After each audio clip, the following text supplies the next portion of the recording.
Birashoboka kuva watangira ishuri kugera usoje amasomo ya muri za kaminuza zigisha ibijyanye na mekanike, ubugenge cyangwa se ubutabire utigeze ubona igitabo kigaragaza ubuvumbuzi bwakozwe n'abirabura bukarema isi iteye imbere y'uyu munsi. Nyamara ubasha kuba natwe muri iki kiganiro uraza kwibaza ukuntu ubuzima bwawe bwari bube bwiza nk'uko umeze uyu munsi iyo hataza kubaho abirabura b'abahanga babayeho ku isi. Uraza gutungurwa n'uko ari ubuvumbuzi bwavumbuwe n'abirabura bukitirwa abazungu, nyamara icyo bakoze bari ukubuvugurura gusa. Benshi muri twe ubuzima bwabo bwarokowe n'ubuvumbuzi bw'abirabura inshuro zirenze imwe, kuva ku mpanuka zo mu mihanda n'ahandi hose kugeza ku guhabwa amaraso yabitswe neza ngo atangirika.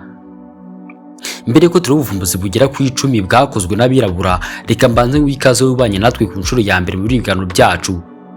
Kugira tujye tugira amahirwe yo guhora mu biganiro byacu byose, kanda munsi subscribe unafungura ukazogera kugira ngo ibiganiro byacu bijye bikugeraho ku gihe.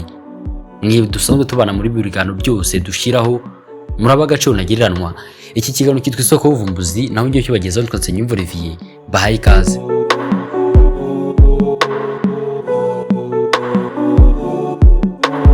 Ubuvumbuzi bwa mbere, ibimenyetso bitatu by'amatara ya fer rouge. Buri umwe wese muri twe by'umwihariko abatwara ibinyabiziga bazi ukuntu fer rouge bafatira runini mu kugabanya impanuka ziberaho imihanda irenze imwe uhurira. Gusa ni bake muri twebwe bazi yuko uwazanye igitekerezo cya fer rouge bwa mbere ari umwirabura. Gareth Morgan, rwiyemezamirimo akaba n'umuvumbuzi w'umwirabura wo ku mugabane wa Amerika. Gareth Morgan yari atuye mu mujyi witwa Cleveland wo muri leta ya Ohio, akaba ari nawe mwirabura wa mbere wabashije gutunga imodoka muri uwo mujyi.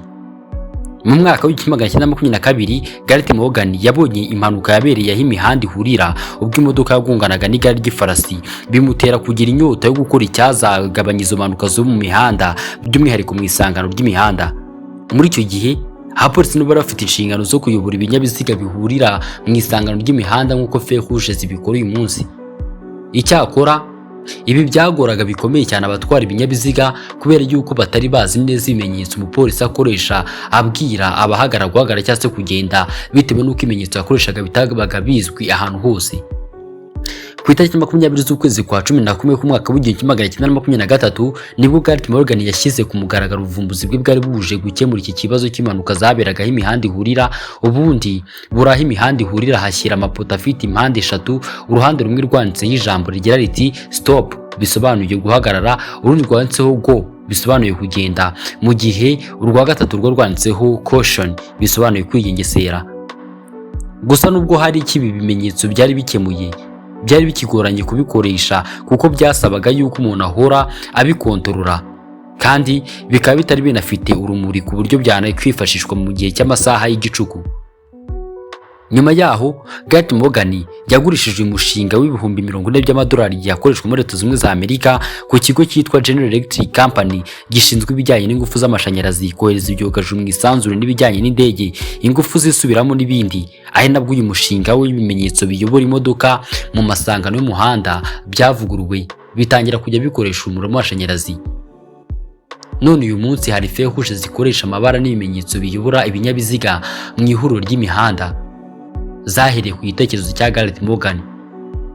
Nutekereze ko ku mazina ya Gareth Morgan hariho ubuvumbuzi gusa, kuko ari nawe wavumbuye gas mask mu mwaka wa 1914 nyuma yo kubona inkongi y'umuriro ifasha uruganda rwakoraga imyambaro y'abagore mu mwaka wa 1911 igahitana abakozi bagera ku 126, harimo abishwe n'umuriro kimwe n'abandi bishwe no guhumeka imyotsi ihumanye.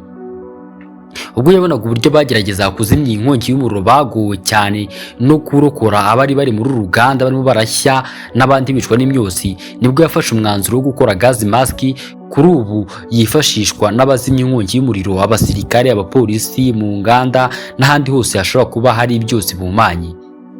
Gareth Morgan yavumbuye amatembabuzi yifashishwa mu imashini idoda, anavumbura amatembabuzi yifashishwa mu kurambura umusatsi. Ubuvumbuzi bwa kabiri, systeme y'umutekano mu rugo. Mu rwego rwo gukaza umutekano ahantu hahurira abantu benshi batandukanye nko mu mahoteli, stade n'ahandi hantu habarizwa abantu b'ibikomerezwa, hashyirwa systeme z'umutekano mu kugenzura umutekano wabo n'uw'ibyabo. Nyamara hari uwamenye ko systeme y'umutekano itagomba kubarizwa ahantu hahurira abantu benshi gusa, anayishyira mu rugo iwe.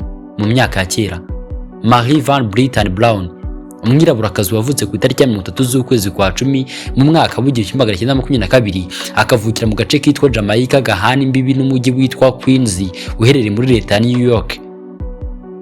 Ubwo Mary Van Brittan Brown yari umuforomokazi mu myaka y'1960, umutekano w'abaturanyi be wari muke cyane muri Queens, by'umwihariko ku bagore b'Abanyafrika bisangaga ari bonyine mu ngo zabo mu gihe abagabo babo babaga batarataha cyangwa se bari butaha igicuku bavuye mu kazi kabo. Nyuma y'uko Mary Van Brittan Brown yisanze ataha mu masaha y'igicuku kandi ahindagurika, yagize igitekerezo cyo gukaza umutekano mu rugo iwe. Mu mwaka w'1962 ubwo Mary Van Brittan Brown yari afite imyaka 40 y'amavuko nibwo yatangije iyi system y'umutekano mu rugo iwe. Yesitaye kamera ku madirishya ane agize inzu ye, aho kamera yashoboraga kuva ku idirishya rimwe ijya ku rindi hakoreshejwe telekomande. Mu cyumba cyaho yabaga yibereye yari yarahateretse TV screen yareberagaho amashusho yafatwaga na za kamera, akabasha kureba ibiri kubera hanze y'urugo rwe. Ku muryango wo kuri salo, Mary Van Brittan Brown yari yarahashyize mikoro imwe na speaker imwe, mu gihe mu cyumba cye naho hari hashizwe mikoro imwe na speaker imwe. Iki gihe abashaga kuvugana n'uwakomangaga ku muryango we, bakavugana umuryango ukinze, Mary Van Brittan yibereye mu cyumba cye, byaba ngombwa akanakingura umuryango we akoresheje telekomande cyangwa se ntarakingure. Ubuvumbuzi bwa Mary Van Brittan Brown bwagize uruhare rukomeye cyane kuri systeme z'umutekano tubona hafi ya buri hantu hose uyu munsi. Ubuvumbuzi bwa gatatu, ububiko bw'amaraso cyangwa se blood bank mu rurimi rw'icyongereza. Birashoboka ko umwe muri twe yaba yaratabawe n'ubuvumbuzi bw'ububiko bw'amaraso. Ntabwo bizwi neza umubare w'abantu bashoboraga gutakaza ubuzima iyo hataza kubaho uruhare rw'umunyamerika ukomoka muri Afurika, Dr. Charles Richard Drew. Dr. Charles Richard Drew yifuje kujya mu ishami ry'ubuganga nyuma y'uko mushiki we yishwe n'indwara y'igituntu. Mu myaka yo mu 1940, Dr. Charles Richard Drew yavumbuye uburyo amaraso yatandukanwa hashingiwe ku biyagize nka red blood cells, white blood cells, platelets, plasma, ubundi akabikwa neza atangiritse. Mu ntambara ya kabiri y'isi, ubuvumbuzi bwe bwo kubika amaraso yatangwaga n'abakorerabushake bwifashishijwe mu kurokora ubuzima bw'inkomere zakomerekeraga ku rugamba muri iki gihe cy'intambara ya kabiri y'isi. Nyuma y'intambara ya kabiri y'isi, ntabwo ubuvumbuzi bwarekeye aho ngaho gukenerwa, kuko aribwo bwahaye ishusho ububiko bugezweho bw'amaraso bw'uyu munsi. Ubuvumbuzi bwa kane, agasanduku k'iposita. Mu myaka y'1800, abaturage bo muri Leta Zunze Ubumwe za Amerika bagorwaga no gutanga cyangwa se kwakira ubutumwa buvuye ku nshuti n'abavandimwe hakoreshejwe ibahasha, kubera yuko ubwo butumwa bwatangwaga cyangwa se bukakirwa binyuze ku biro bikuru by'iposita gusa. Kugira ngo umuntu atange cyangwa se yakire ibahasha irimo ubutumwa bwe, byamusabaga gukora ingendo za hato na hato kandi mu ntera ndende, kuri bamwe batahaga kure cyangwa se babaga batuye kure y'ibyo biro bikuru by'iposita. Ku itariki 27 z'ukwezi kwa 10 mu mwaka w'1891 nibwo umuvumbuzi w'umunyamerika ukomoka muri Afurika Philip Bell Downing yavumbuye agasanduku k'iposita kabaga gafite amaguru ane kandi gafungwa neza ku buryo ikirere kibi kiganjemo ivumbi, urubura, imiyaga n'imvura bitashoboraga kwangiza amabaro yabaga karimo. Hirya no hino ku mihanda yo muri Amerika hashyizwe udusanduku tw'iposita, ubundi nibyongera kuba ngombwa ko buri muturage ategekwa kujya ku biro bikuru by'iposita mu gihe ashaka kwakira cyangwa se kohereza ibaruwa. Ubuvumbuzi bwa Philip Bell Downing nibwo bwahaye ishusho udusanduku tw'iposita tuzi uyu munsi. Uretse n'ubu buvumbuzi, Philip Bell Downing yanagize uruhare mu buvumbuzi bw'ukuntu gari ya moshi yajya iva mu muhanda umwe wayo w'ibyuma ikajya mu wundi mu gihe ishaka guhindura amerekezo. Ubuvumbuzi bwa gatanu, firigo ngendanwa yo mu gikamyo, refrigerator truck. Uyu munsi ushaka uburyo ibikomoka mu nyanja bicyujuje ubuziranenge kandi igihugu utuyemo kidakora ku nyanja, nyamara bimara igihe kirekire mu nzira mbere y'uko bikugeraho. Mbere y'umwaka w'1925 byasaga nk'ibidashoboka gupakira ibicuruzwa byangizwa n'ubushyuhe bwinshi bukabivana mu gihugu kimwe ubijyana mu kindi ngo bigereyo bikiri bizima. Mu mwaka w'1925 nibwo umunyamerika ufite inkomoko muri Afurika Frederick McKinley Jones yavugutiye icyo kibazo umuti, avumbura systeme z'ibyuma zikoresha ibishyirwa mu mamoteri atwara ibicuruzwa byangizwa n'ubushyuhe.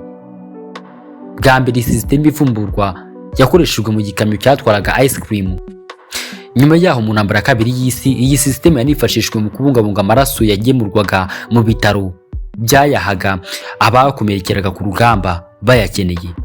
Kugeza ubu umuturage utuye mu gihugu cy'u Rwanda abasha kurya pome yahinzwe mu gihugu cy'Ubushinwa nta kibazo ifite, kubera yuko ubuvumbuzi bw'umwirabura Frederick Jones bwagize uruhare rukomeye cyane kugeza n'uyu munsi. Ubuvumbuzi bwa gatandatu, umuryango wa sanseri wikoresha automatic elevator door.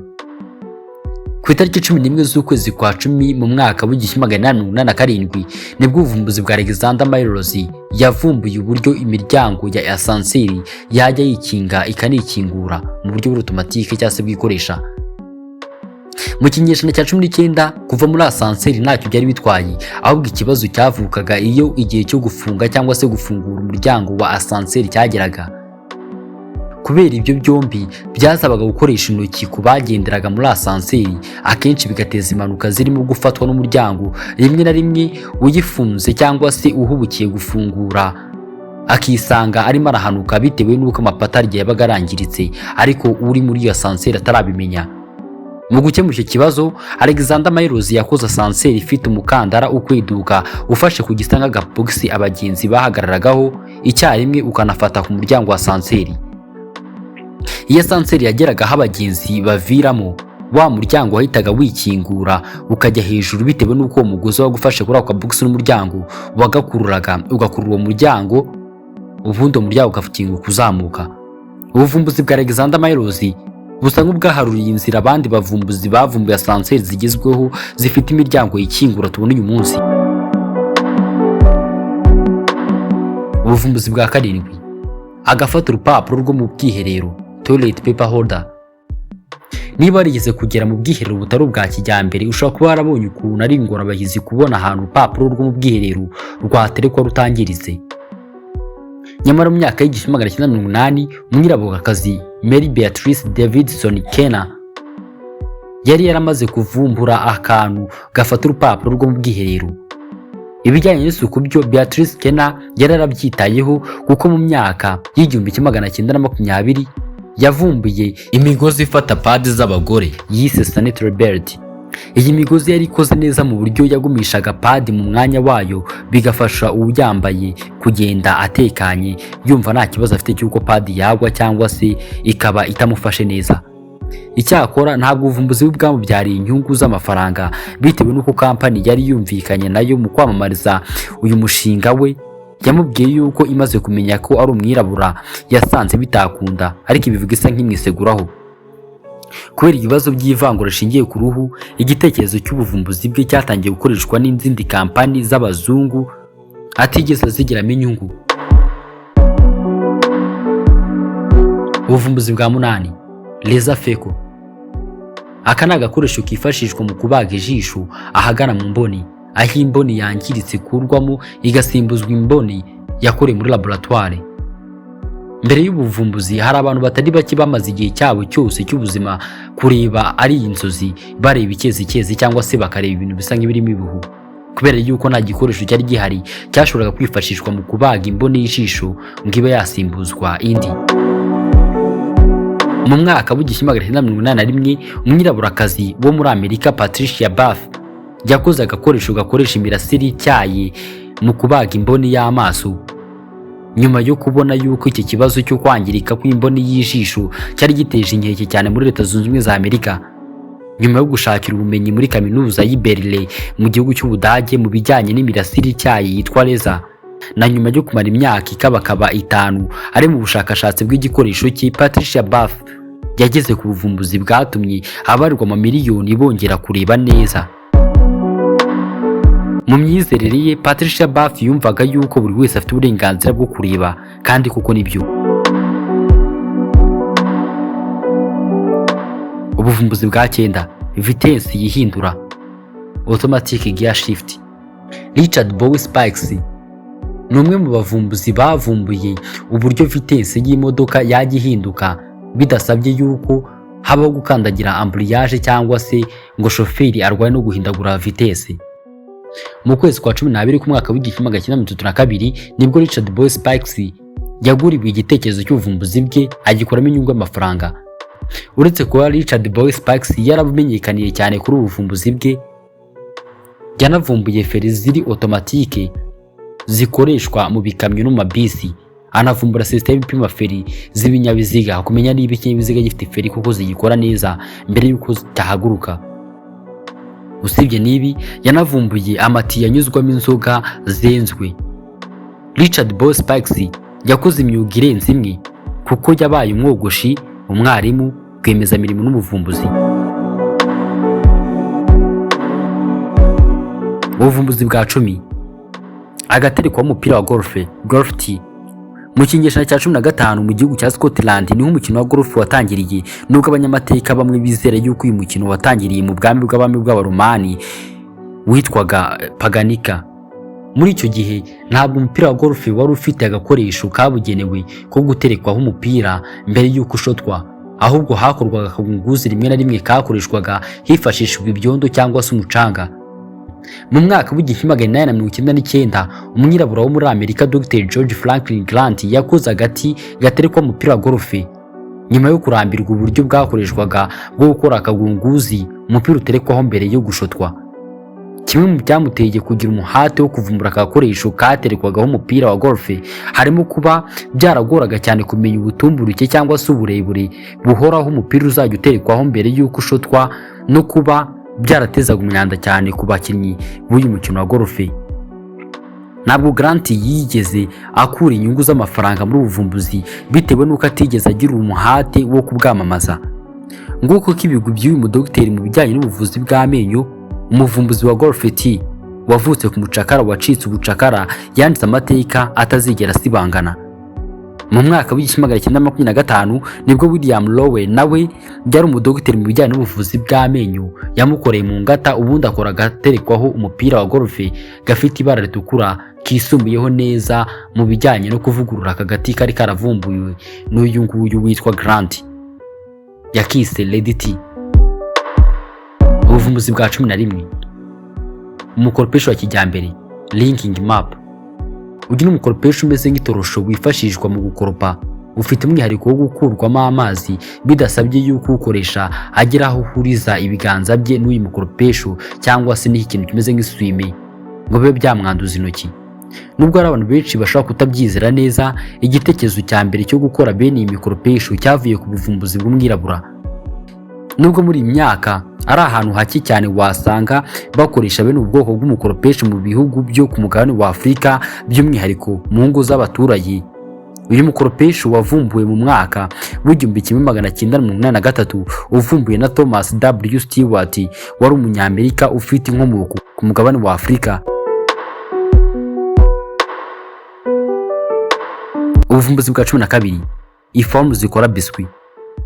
Niba warigeze kurya biswi, ushobora kuba warabonye ukuntu buri gace kose ka biswi kaba kangana n'akandi, nta karuta kandi kubyibuha cyangwa se ngo mu bunini n'ishusho iba ari imwe. Nyamara mbere y'umwaka w'1875 ntabwo washoboraga kubona agace ka biswi kangana n'akandi neza cyangwa bigira ishusho imwe, bitewe n'uko icyo gihe bakoreshaga biswi bifashisha intoki mu gutanga forme cyangwa se mu gutanga ishusho y'ako gace ka biswi. Nyuma y'uko Alexander P. Ashburn abonye ukuntu biswi zatangwaga mu kirori yari yitabiriye, zatangwaga zisa nkaho zifite ishusho zitandukanye ndetse no mu ngano zitangana, yagize igitekerezo cyo gukora iforomu za biswi. Ubundi mu mwaka w'1875 akora iforomu za biswi, ari nabwo ubuvumbuzi bwahaye ishusho ingano ipimye neza ya biswi turya uyu munsi.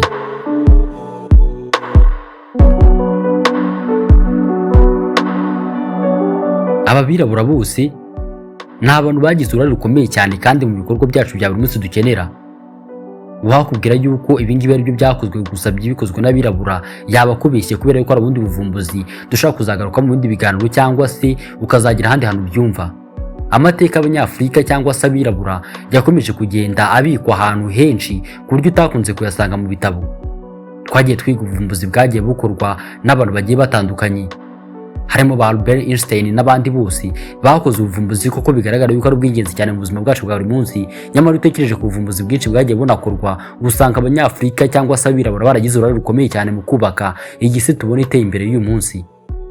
twebwe duhisemo gusoza ikiganiro ngaha, tuzakomeza bindi biganiro. Ikiganiro kitwa Isokoyubuvumbuzi.